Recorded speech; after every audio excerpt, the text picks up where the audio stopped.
Zach, it's episode 199.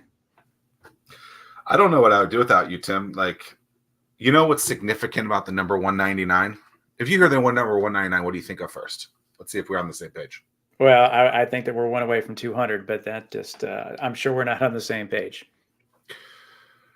Well, to some, the greatest of all time football player was drafted 199, Mr. Tom Brady. Oh, yeah, I never would have come up with that, yeah. Yeah, but so it's just to show you that the number 199 has a significant place in many numbers theories of the world. And so we are anticipating nothing but GOAT-like performance. Words. Yes, performance over the next 59 minutes. And if it's not as strong as Tom Brady and the GOAT quarterback, then it's okay. It's okay. But that's what I think. 199, one from 200. 100 was Jason Calacanis, if I recall. That is correct. Yeah, so there's that. I got nothing else with the 199, but yeah, you there you go. When you hear the number 199, KayCee, what do you think of? I'm with Tim on this. I think, just one more to 200. That's my initial thought. Yeah. I have nothing. Nothing significant to add to that. I'm sorry. Yeah. Oh yeah, I like even numbers. I need to get this off my chest. I've never done this before. I've never talked to anyone about this, but I like even numbers. However, I view 5. The number 5 is an even number because I like the 5, 10, 15, 20 kind of thing. So even though 5 is odd in my strange way, it's still kind of even to me too. Okay, as we're on this topic, do you guys ever watch Family Feud? Family Feud is the one where they got the numbers up on the thing, right? And then you got to guess that. Yeah. Okay. Yep. So on Family Feud, 5 answers are on the board. Yep. Top 5 answers, whatever it is. Mm-hmm. Whenever there's a number question, people have to give a number. I think it's so interesting how people come up with the most obscure numbers. And I'm like, okay, but what's going to roll off of someone's head first? Right. That's how you have to be thinking. And so whether it's 5 is an even number or something like that, even though it's not, but according to Tim, 5 is an even number, it's fine. But easy to come off, roll off the tongue numbers are important. Yeah. And it's amazing to me that people be like 87. And I'm like, 0. That's it. I'm done. Yeah. No. Okay, but let's. I'm real funny about numbers. You run a retail shop, and we'll get into all of that in a little bit. But when you're thinking about numbers, there's a psychology of how things are priced in anything really. And so you're trying to figure out that number, of course, that people will buy. But I've heard this stuff with at Wally World, if the number's 97, it's one thing. If it's 99, Costco's got the same deal. Yeah. It's so ridiculous because you don't think about it. But all these numbers matter. In your world, running a retail pet store, do you guys think about things like that? So walk us through the number world of retail pet store ownership. Yeah, so as far as the numbers and all of that, the psychology behind it, we try and mimic those bigger stores and how they kind of have it structured. There is a lot of research that goes into determining that. So we kind of buy into it. So if we have a product and we're trying to price it and the exact, based off of our margin of what we want to have, if there's something that's $11.47, we're not going to do $11.47. We're going to do $11.49. We're going to do $11.59. Or 95, or there's just some different ways that we go about it with that. But it's really kind of an interesting little thing that you think about as a retailer that you wouldn't think about otherwise. Yeah, and generally, if there's you price things, you have your low, medium, and high. Generally, everything is priced to get you into that middle tier. Your top tier, your power customers or your loyal customers kind of thing. But you really want to try to push people from that bottom tier into that middle tier, into your sweet spot, so to speak. You know, there's like menu psychology, like at restaurants about that stuff too, where like they'll make your eye go to something that's like called out and you think that's what they want you to Mhm. buy, but it's not. They want you to buy the thing right above that. So they're showing a different number that's boxed out, that's higher, that gets that person to be like, oh, I don't want to spend $17, but I'll spend $13 on this thing. So it's the whole game of all of Yeah. this is so wild. It's crazy.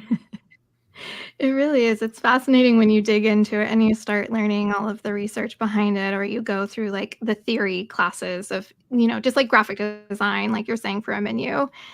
There's so much theory that goes into that. And it's just such a weird little corner of the universe. Yeah. And that's why I tell everyone to like what you said, KayCee. It's follow and watch what these bigger brands are doing. I mean, let them spend the millions of dollars on what's going to work and what's not going to work, rather than trying to get lucky. Right. I Yeah. mean, everything Yeah, from if you can kind of follow along and yeah, learn from their mistakes or what they're doing that works, then by all means.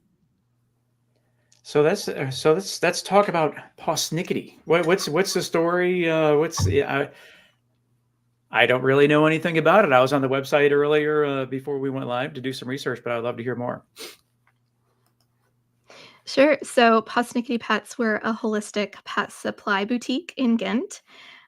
We're a click and mortar store, so full e-commerce shipping across the country, as well. But we have our little local store that had since December of 2020. It's co-owned by myself and my best friend Shizuka, who's not here with us today, but she is in spirit. So we started this store.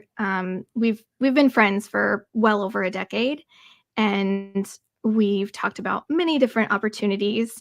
We both already have separate businesses that work really well together that we share clients with back and forth and refer each other for and consult with each other through. And then we're both just obsessive pet parents.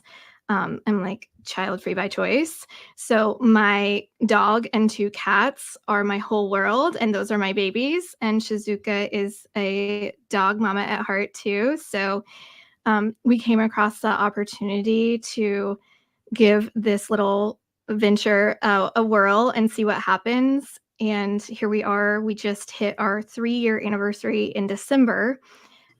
So it's just a great little neighborhood shop with all natural, organic, human grade food treats and supplements for cats and dogs only.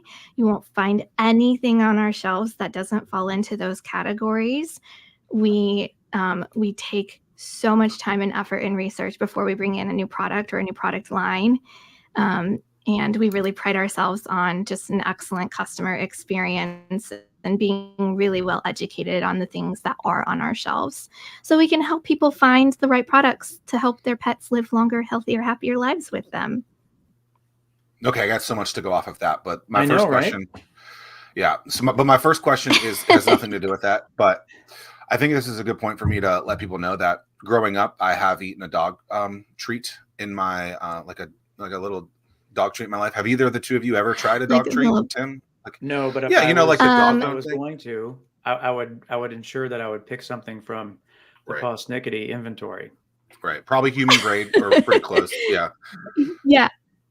I mean, everything in our store is human grade. You can eat anything in there. There are a lot of things I won't try. Obviously, I'm a little weirded out by like the meat. Anything Yeah, with protein in it, I'm like like, absolutely I not. wouldn't go with the pig snout, kind of thing. That No. wouldn't be my first pick. Right, right. But we do have, I will tell you a funny story. We do have these Grandma Lucy's oven baked cookies, and they look like a little Teddy Graham. They're so cute. They look like a little Teddy Graham. And when we first started selling them in the store, shortly after we opened, our vendor that we bought them from shipped us a box full of all the different flavors. And we do Zoom trainings with all of our vendors to make sure that we really know our products. And so we get on this Zoom, and the guy is like, okay, so which ones are your favorite? And we're like, well, we just got them and we haven't sold any yet. So we don't really know what people like. And he was like, well, I'm not talking about what the dogs like. I'm talking about you. I sent you that box so that you would open every package and taste all of them and tell me which your favorite. And we're like, haha, that's cute. Okay, yeah. And he was like, no, go get them. And so on this Zoom training with him, we have to open up all these packages and we're sitting here trying all these dog treats. And I'm just like, things I never thought I'd do in my life, but okay. And they're actually, well, now we really need to good. know what was They're the like favorite. really delicious. What was the favorite? My favorite flavor is the honey lemon flavor. But I will say the pumpkin and the sweet potato banana and the apple are all really good. I don't really like the cranberry. It's kind of bland. And the blueberry is like not great for me, but So those are, yeah. So now when we have like events or things in our store, we pass them out and I'll like be like, oh, here, have a cookie. And then I'll be like, you're eating a dog treat. So if you're hungry, you forgot your lunch on the counter because you're rushing out of your home, will you snack on one of these dog treats in a pinch? Yep. Absolutely. And I will kind of throw my husband under the bus here. When he comes into the store for any reason, the first thing he does is goes into our little drawer where we keep all the open samples for dogs that come in to try, and he'll grab a handful of those cookies because he loves them so much. What's his favorite? He likes the pumpkin the best as well. Ruff, ruff. They're really good. They're like a Teddy Graham, but they're just not as sweet as like what you would find for a human. They don't have all the sugar in them. I did not we do eat dog that treats. question. I did not expect that question to go that deep. So that was fascinating. Thank you. Yeah. There you go. What a great, so like $1.99 is living up to the expectation already. You know, you said I had to have the goat kind of energy, so I'm gonna try and bring it as best as I can. I said that before I knew that there was only cats and dog related toys or treats or anything like that. So the funny thing is, find goats there. Yeah. Well, so when I was on the site, and we'll get the site on the show notes, and we'll bring that up in a moment. But like, it took me a second. Maybe it was because I just hadn't finished my second cup of coffee. I don't know what the deal was, but when it comes to different products, I was like, what are humans? And I had to click on it and actually look to see what that was, because it did not register that it was for human products, but there's a little play on words there. Talk. I don't know if that was dog talk or cat talk, or just pet talk in general. But I had to. Mm-hmm. And was that done purposely so that you would get people to click on that, or what's the story behind that? Yeah, so we started just in our marketing and our social media and things, just like kind of in pet talk. Started calling people humans instead of humans, and then we started seeing when in our blog posts and things, like some of our blogs that have the word human started to rank in search engine results. So then I thought, why not just really go all in on this idea? And like, that's just how we refer to humans now. And I thought, what an eye-catching opportunity. It's probably going to bewilder people at first. They're going to be like, what is this? So I'm glad that you had that experience, because it's exactly what I wanted to happen. You your click rankings may have gone up a click or two because of that, but interesting stuff. Humans. Okay, so I think a lot of dog parents are super ridiculous about the types of food that goes into their animals. And you talked about how it's important for you to figure out who's trustworthy and things like that. Generally, what should someone who owns a pet be looking for to understand this is good, this isn't? Because I think, I think the site that we use is Dog Food Advisor. It really breaks it down pretty well. At least it seems like it does. But when you're not just for, animal food and things like that, but you're trying to trust someone that's marketing to you.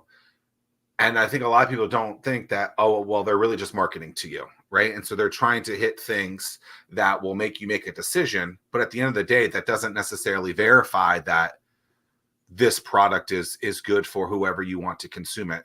So when it comes to animals, what are some of the things that people can look for to know that the food that they're putting in their animals' bodies is going to be as close to the best thing they can get as possible? Yeah, I'm really glad that you asked this question. So, one of the things that we take a look at is we take a look at like, are these brands sourcing from the same places every single time? Do they know exactly what farms things come from? Do they have the same vendors? A lot of your bigger brands that you'll find in big box stores, they just shop around and get the best deal. They don't care about the quality. They don't care about how the animals are raised. They don't care if it's ethically done. They don't care, they just want the lowest price possible. So they just put a bid out and they take it from whoever they can get it from. So we look for those brands that really care about that. So a lot of independent, smaller brands are a lot better for that reason. And they also don't have those big marketing budgets. So you won't see them in a lot, like you have to dig a little bit deeper to come across them. But we look for things also that are like, are they putting real whole fruits and vegetables and protein in these products? Or is it like chicken meal instead of just a whole chicken? Is it like vitamins and additives uh, to make up for the fact that they're using all these products and things that aren't nutritionally sound? So they're having to pack it with all these vitamins at the end. So we look for brands that use whole prey, whole real raw fresh vegetables and produce, organic, certified organic products.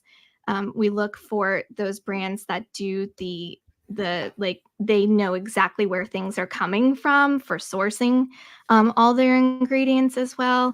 So those are just a few of the things that we initially look at.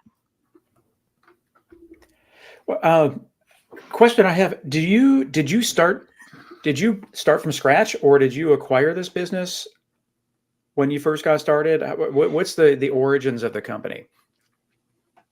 Yeah, that's a great question as well. So there used to be another pet supply store in our space, and I knew the owner through a networking group that I was in at the time, and she had mentioned that she was going to shut down. She mostly only had some dog food and treats, and a little bit of cat, but not a whole lot. She was just struggling, and I thought, what a shame. So I heard about this news and I was over at Shizuka's house for dinner. And I'm sitting there at her table while her husband is whipping up this delicious meal. And I'm like, man, I am so sad because this is such a great opportunity and idea and something that the community really needs, and isn't present right now. And I was like, I don't know. I have so many thoughts and ideas on it. My creative brain was just exploding with how we could rebrand it and how we could market it and all of these things. And Shizuka looked at me and she said, well, if the numbers are right, I'll go halvesies on it with you.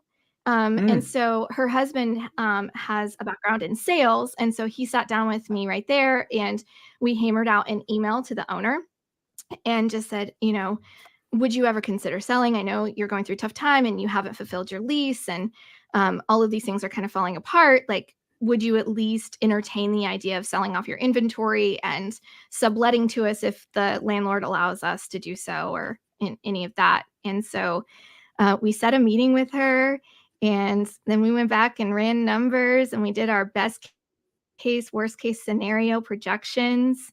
And it looked good. And we signed a lease and then 10 days later opened our doors. Wow.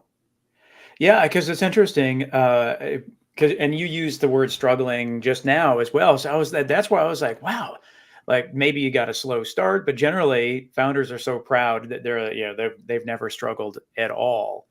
Uh, so that's super, super interesting. Uh, the whole background of that. And then was there an e-commerce component to that business before you had purchased it, or was that something you totally added? Yes. So in our purchase, we did buy the web. She had she had her domain and her Shopify set up and everything. So we purchased that all and we rebranded all of that and built it up and added every single product in the store to it. And yeah, that was all a part of it. We thought we're in the middle. It was December 2020. Stores were shutting down, restaurants were closing. Everybody was like, this is a really ridiculous idea to do in the middle of this pandemic. And also remember, the two of you, Shizuka and I, neither one of us have ever worked retail prior to this. Neither one of us have ever worked in the pet industry prior to this. So people were just like, is this an early April Fool's Day joke? Like, what is happening with you two? What are you doing over there? Have y'all lost your minds? And we're like, we can do this. Like, this is gonna be fine. We know exactly how we want to go about it. It's something that the community is really gonna get behind and love, and we're gonna just create this community that is just so happy and trustworthy and fun to be in that we're gonna figure it out no matter what. We're both very determined. I want to touch on that, the community needs, right? So oftentimes people that are starting a business, acquiring a business, they look at, okay, like I like this thing. I want this thing. Therefore, I think others will want this thing as well. And it can be really hard to determine an unbiased kind of approach to it to say, okay, this really is something that people need, right? So what did you do to really verify that, hey, I would like this in my community, and the 3 people that I've talked to would like this? And I know they've had customers and stuff like that, but to then actually acquire the business and decide that it was going to be something that you're going to put a ton of time, attention, and money into, it's just one of those things where I think it can be difficult to understand, especially in retail, that there is an actual need for something like this. How did you figure out that those aspects to it? Well, during that time in the midst of the pandemic, people were adopting pets left and right. So we knew there was a significant increase, like hundreds of percentages increase in the amount of people that were bringing pets into their homes. And so we took that information and I did a deep dive. I love research. I love like going down random rabbit holes of data and information. So I went down this rabbit hole of going through all kinds of census data and records and public information in all these databases and coming up with this presentation of these are all the factors of why this will work in this community. So we looked at the number across the country, the increases, of course, of people who were bringing pets into their homes. And also just here locally, how many shelters and rescues there are, how many people, what the average household looks like as far as pets across Hampton Roads. So we went into a deep dive of that research and found some really promising information that led us to that more unbiased opinion about, is this something that we just want to do, or is this something that the community does need? Because I see it all the time of people thinking like, oh, I have this idea and I need this, so it's going to work. I've run across companies like that left and right over the past several years. And it is kind of hard sometimes to take a step back and look at the bigger picture and take your emotions out of it or your own wants and needs out of it and think about what is really going to serve the community at the end of the day. When you added to the e-commerce portion, did you start by you both packaging and shipping yourself, or have you been, do you drop ship? Did you how did it start and where is it now? Or maybe it's the same. Yeah. So we package up everything ourselves. We don't do any drop shipping right now still. Everything comes from our back room in our little store. So we're still rolling along with that method for now, and it's working beautifully. Our whole team is trained, so whoever's working in the shop that day, we just have one person at a time, and they're all trained on how to pack those orders up and get them out the door. I appreciate that, just in the sense of like so many founders that we talk to, they want to get to that end state so fast that it's okay.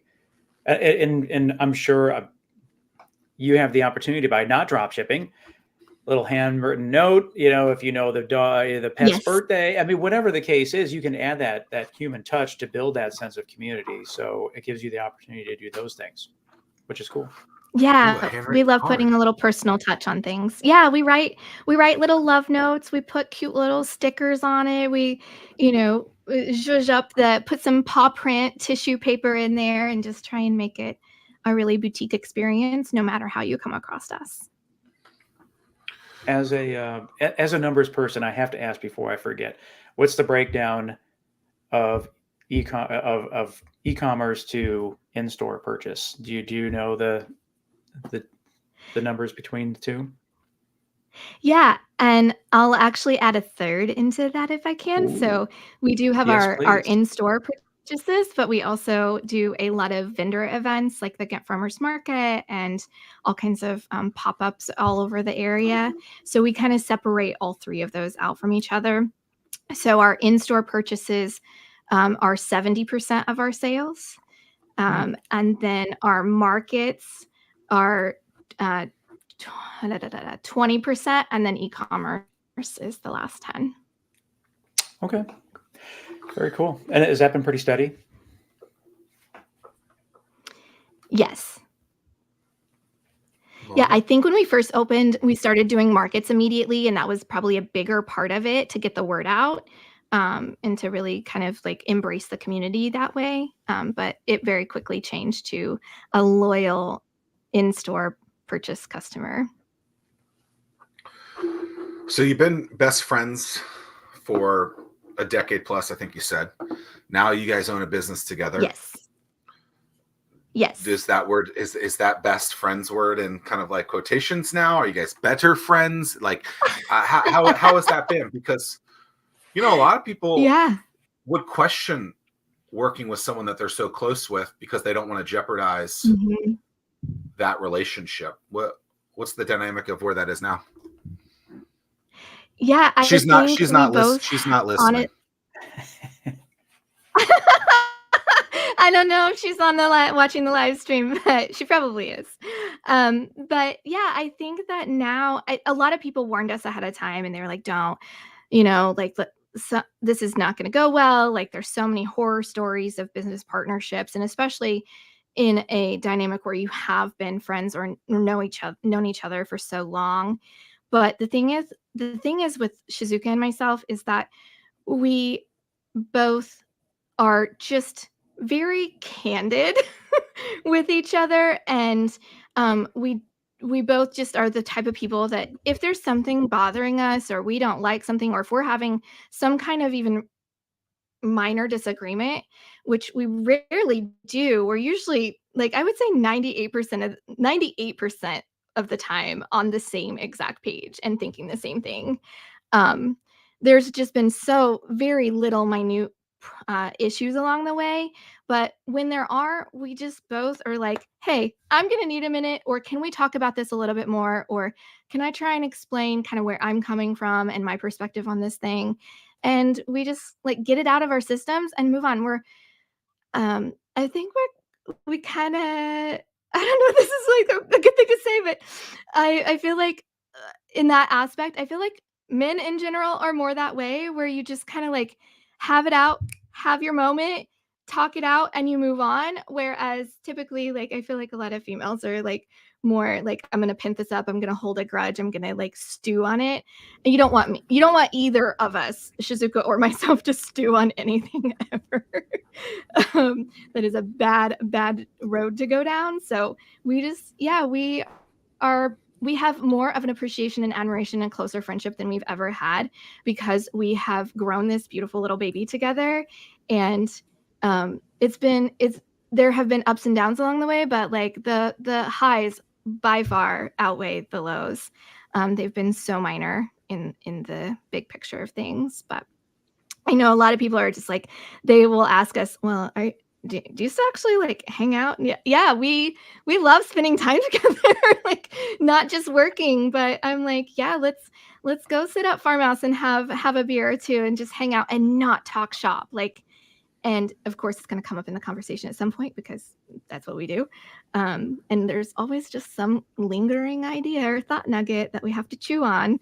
But yeah, it's a beautiful relationship, and I know we're really, really lucky in that aspect. But we have such a solid friendship to build off of, and such an agreement, almost a nonverbal agreement of how we will interact and engage and treat each other, even on our worst days. So with that, you're having this conversation, you're drinking a beer or two, an idea comes up. How are you generally on the same page? Like, love it, or is one person over here, the other person's way over there? How do you integrate change and new innovative ideas for the business? Well, luckily, both of us love love a good moment to change and adapt. Neither one of us are the type of people that are like, well, it's always been just done this way, so let's just keep doing it this way.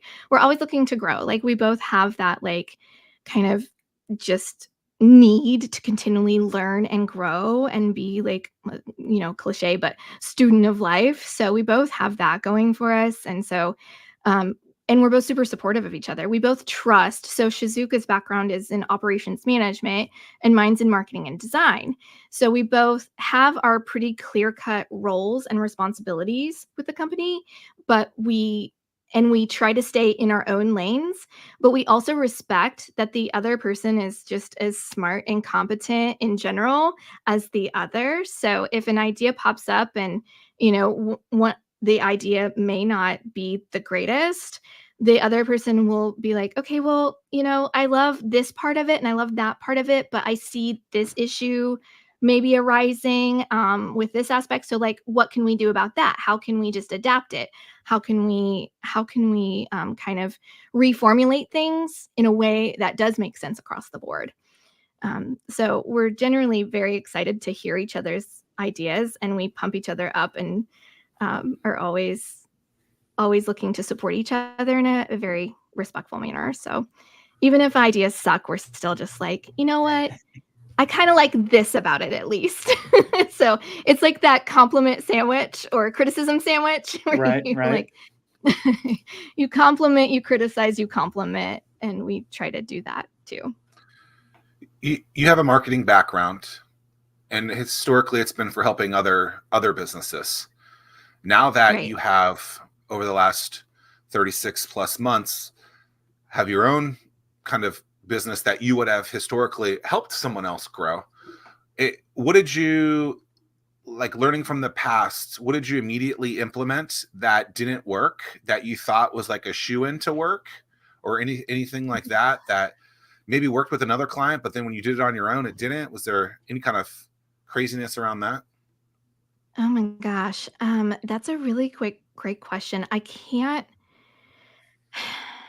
think of something that I may have taken that didn't really work, because I don't really think in terms of like, does it work or does it not? There's always a piece of it that I can take and Mm. move forward with. There's always like one little, slice of it that might be um doable, but I'm not really a black and white wrong. There's this and like there a right answer for everything and a wrong answer for Sure. everything. I'm kind of a gray area gal, so I No. can't think of anything off the top of my head, but I just knew a lot of people during that time weren't trying to figure out ways to, um, you know, still have people coming to their store. So they weren't implementing the in-store pickup, like buy online, pickup in store, or curbside options. A lot of smaller businesses were really struggling with that. So I knew immediately when we opened, we had to have those options. We had to ship locally and deliver locally,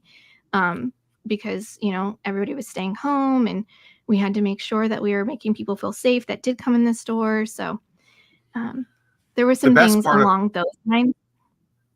the best part about pickup, and Tim, I know you don't do a lot of this stuff or the delivery, but like historically, if like you order Domino's pizza, you got to go out and have the person hand it to you, and they give you the receipt. Now you don't have to deal with that. They just put the damn thing on the front doorstep, and then maybe they tell you they've left or not, or maybe your dogs just bark at the door long enough that they know that someone has come by. But it's so great. It's like you don't have to see a human. It's absolutely wonderful. Like that was like if the pandemic did anything great, that was it. You don't have to go talk to some like random Roger. Like, oh, I love that aspect of it. Yeah, we do a lot of home delivery. The only thing we just You do? The only thing that we don't do necessarily is food, and Okay. it just food is tough. But yeah, groceries and it's like all 2 that kind of times the stuff. amount of money. It's so obnoxious. It's like, ugh, I hate it. Yeah, it's pricey. KayCee, do you have a rule of thumb in terms of when you do implement something new? How long will you run with it before you make a determination of, all right, let's scrap this, we'll keep this, and move on? Yeah, do you have any hard, set, fast thing? I think it kind of depends on what we're talking about, but for the most part, I would say we like to give things like 3 to 6 months. Generally, I think that's a decent enough time frame where you can gather the information and data that you need to make a better decision. What have been your most successful ideas to date that I would imagine, like to me, like when I saw like all the different photo contests, that like that's just like a no-brainer, right? I mean, that is just people Right. love to share pictures of their pets, and that I mean, that is just such a no-brainer to run with. Yeah, there's been some really, really fun things that we've done. So one of the contests that I think has been one of our best ones is I came up with this idea for Mutt Madness that kind of mimics the March Madness tournament and plays along during that time frame. So it's just a photo contest. It's basically who's got the cutest pup. And we put their pictures up on our website and people vote, and then they win a trophy and a big old gift basket. So that's been one of our most fun ideas that's really done really well. But I think beyond that, one of our best ideas we've had was from day one, we knew we wanted to give back to the community and give back to local shelters and rescues. And over time, we kind of tweaked that and figured that out. But our pod option program is such a success. So we give away anyone that comes in the store and has adopted a pet and shows us their adoption paperwork within the past 30 days from adoption date.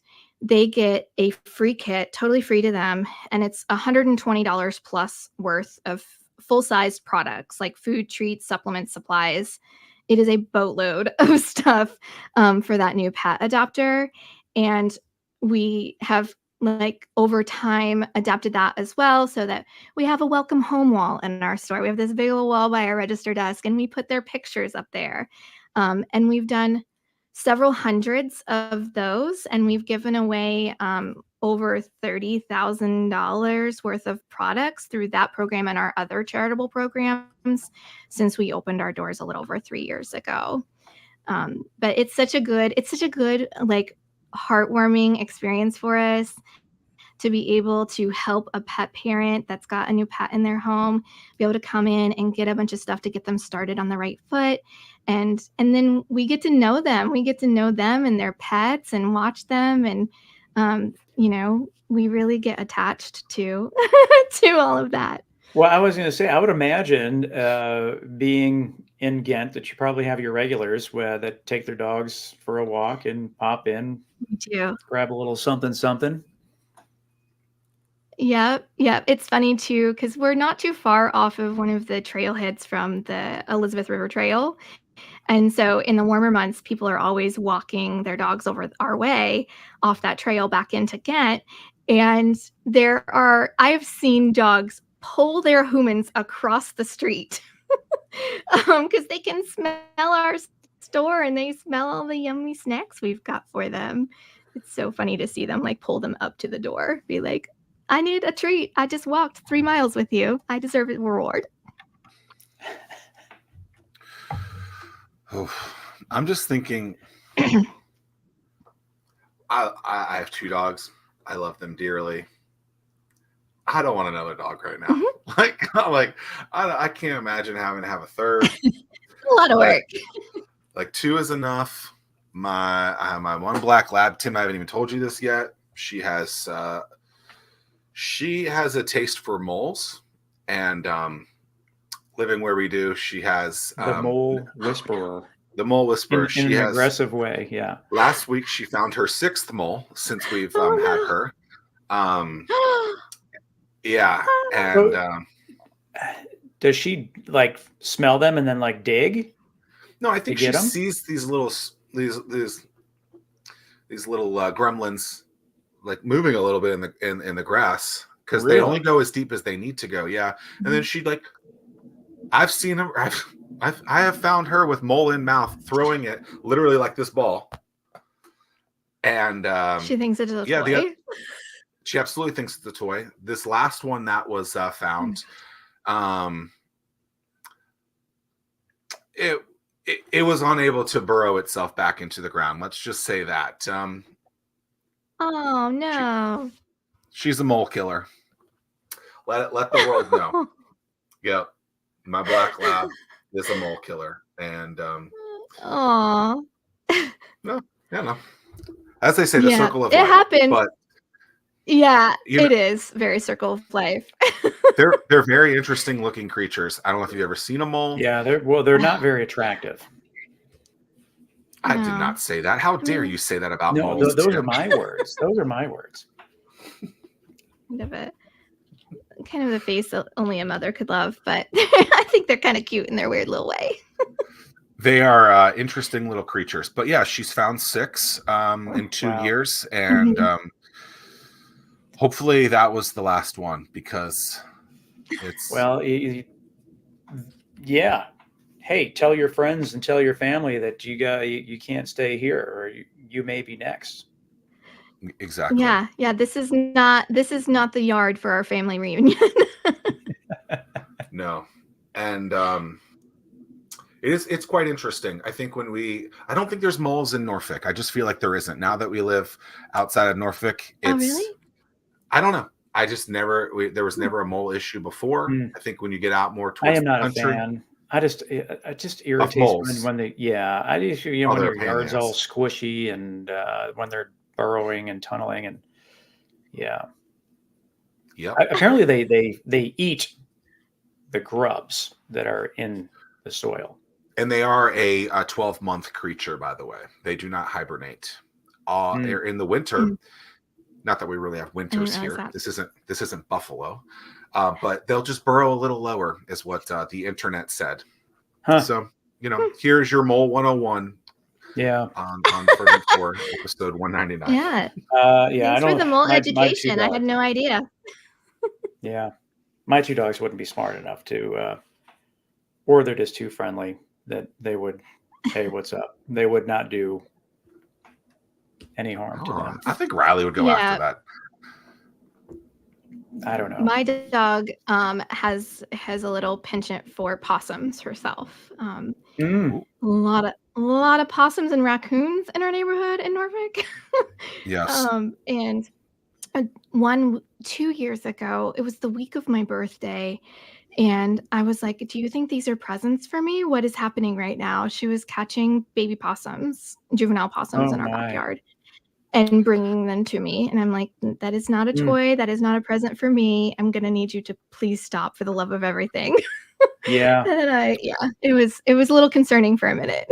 And she's battled a raccoon. She's gotten to a fight and lost a fight with a deranged raccoon in our neighborhood a couple of times too. So that was a wild adventure in itself. Yeah, dogs are crazy. I was a cat lady like until like almost 40 years old. I never had a dog as an adult. I had dogs growing up, but I lived in the middle of nowhere, Kansas, and they were hunting dogs. They were Brittany's. They were across the street in a giant pen, and then now I have an indoor dog, and I'm like, this creature belongs in the wild. She's part Pyrenees, so she's got that like very intense like nose and sniff and smell finder. She will find any animal.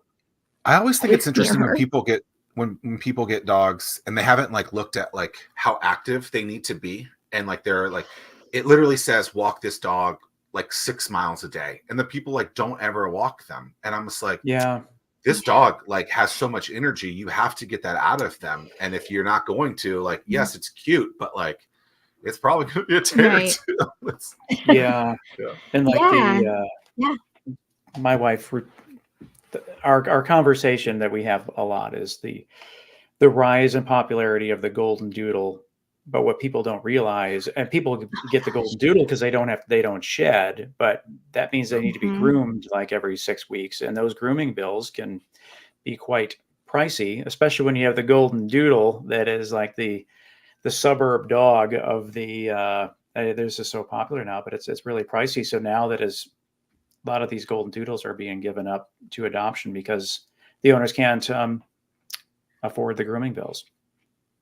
Yeah, the grooming bills on those are crazy, and, like, I mean, they get matted. I don't think people understand that golden doodles, like, Right. have that fur that gets matted really easily, so if you let it go beyond what it should be, it gets really bad really fast, and then Yep. people also complain about, "Well, my dog's got this horrible haircut," and we're like, "Well, you kinda let it go too far." Unfortunately, it happens. But yeah, a lot of people don't understand the high energy dogs.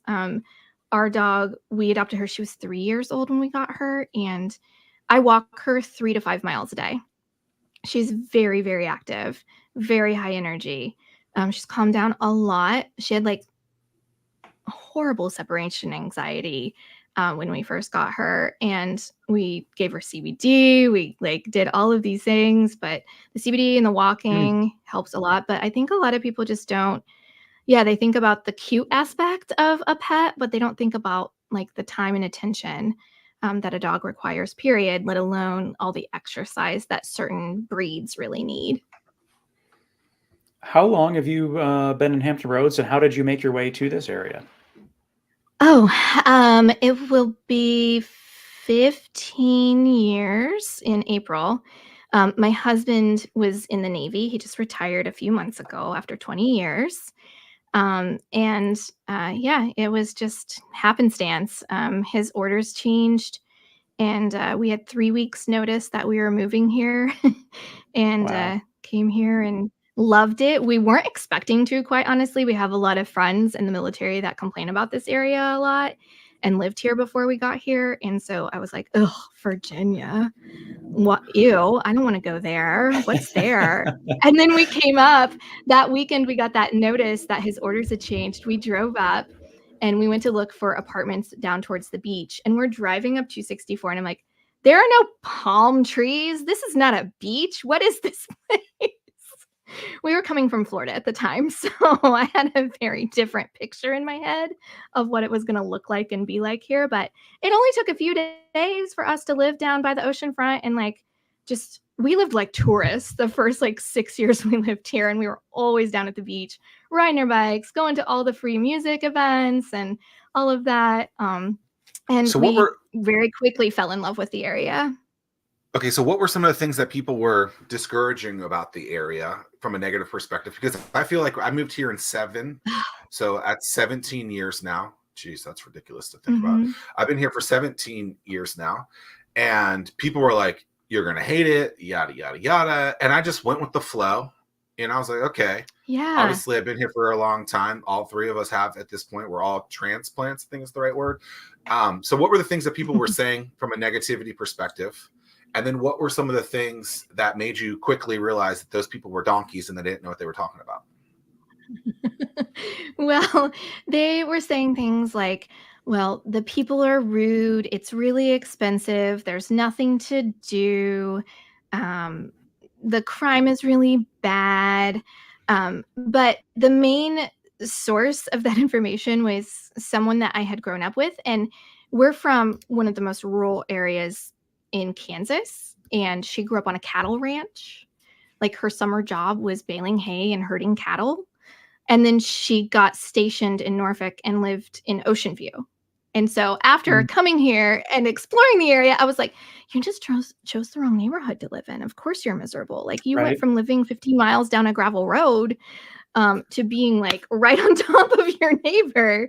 Of course you're not going to like that very much. So after that and just exploring around, I was like, people pay money to come on vacation to this area. Yes. Like there's a lot to do. There's always something going on. And maybe it's not in New York, it's not in LA, like I have friends from both of those areas that live here now, and they're like, oh, this is too slow of an area. And I'm like, this is my happy medium. Like, I think this is a great area because there's always something going on, something different to partake in, but it's not overwhelming.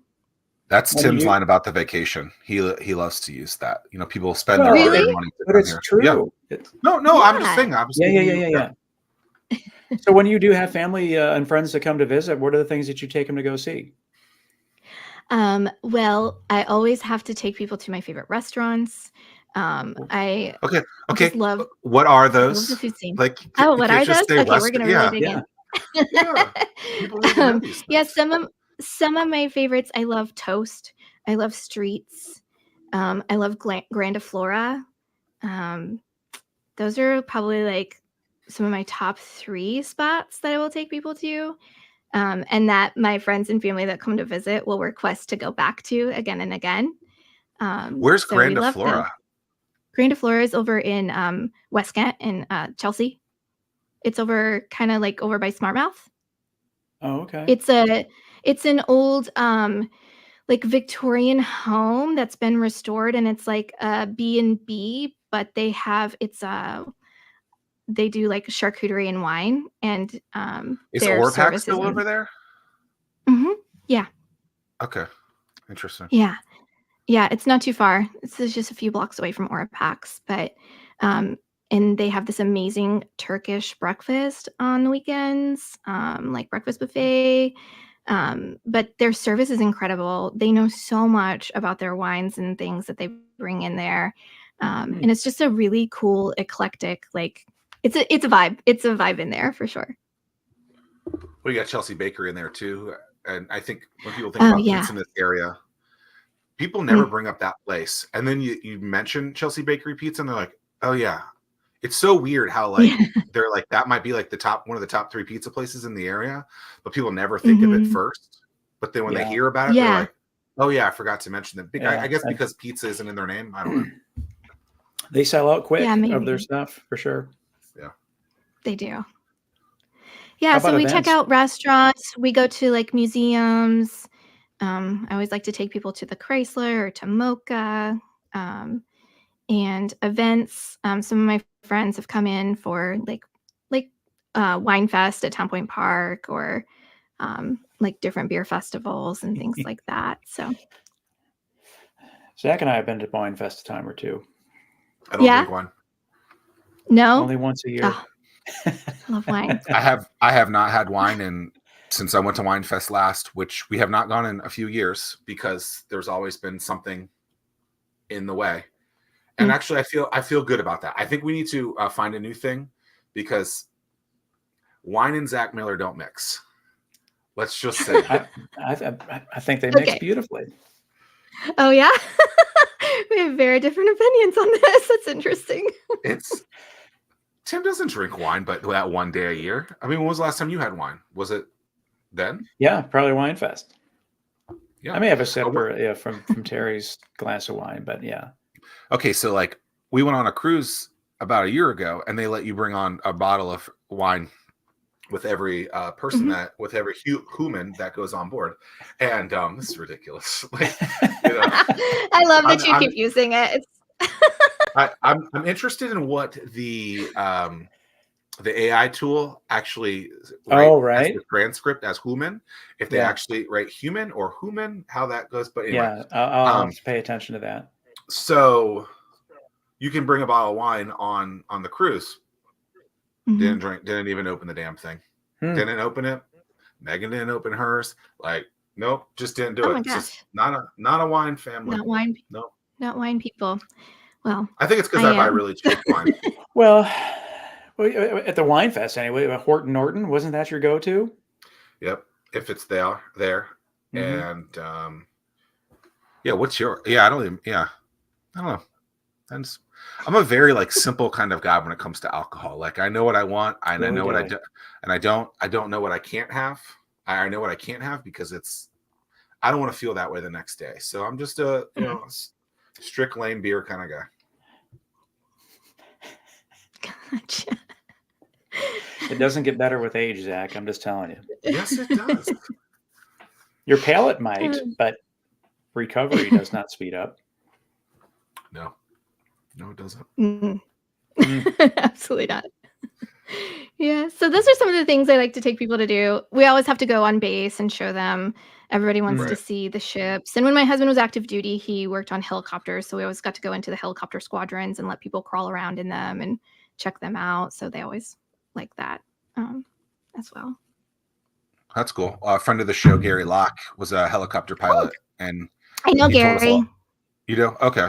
Yeah, so he would tell us some stories about stuff like that and just the wild military aspect of just helicopters and how dangerous they are. And it's very scary when you it's like if people think planes are dangerous, like helicopters, like so much can go haywire so quickly. It's not a lot of redundancy on the helicopter either. Yeah. So where do you anticipate taking this store? Do you just continue to do it the way you are? Maybe increasing some of the click and mortar aspect of it. What are y'all's vision of this? Yeah, so we are looking to expand into a bigger space where we can have a room where we'll have like self-wash stations. That's hard for me to say for some reason. And have groomers come in and also have an event space. So we're on the like prowl for something that we can expand into.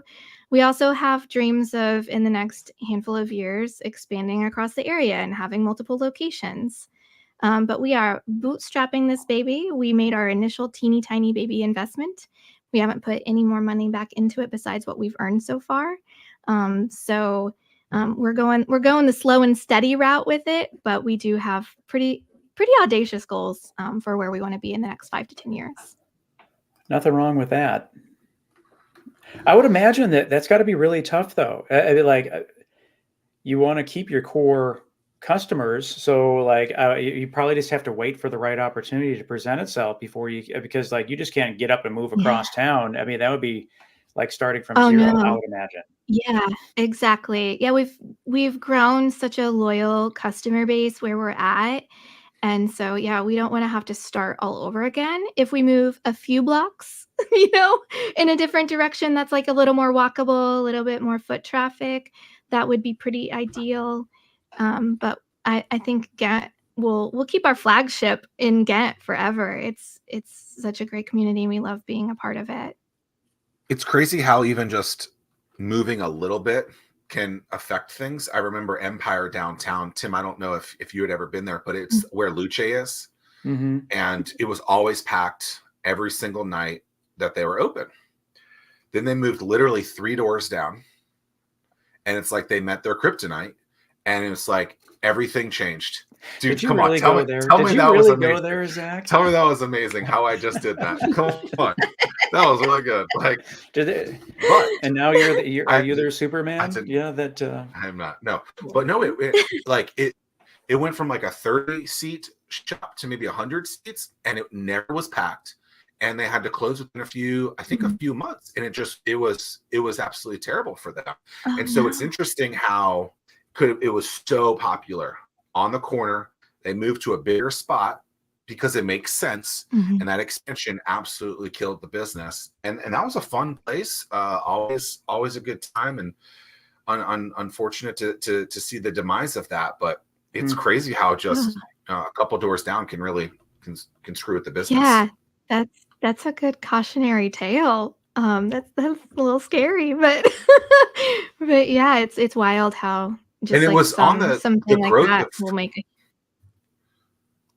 Yeah, it was during the growth of Norfolk too. So it's not like it was Norfolk that was on the decline. It was Norfolk was getting more and more apartments were coming downtown during that time, and so it was wild to see. But wow. Well, KayCee, we appreciate your time. Pause crossed. That doesn't happen to us.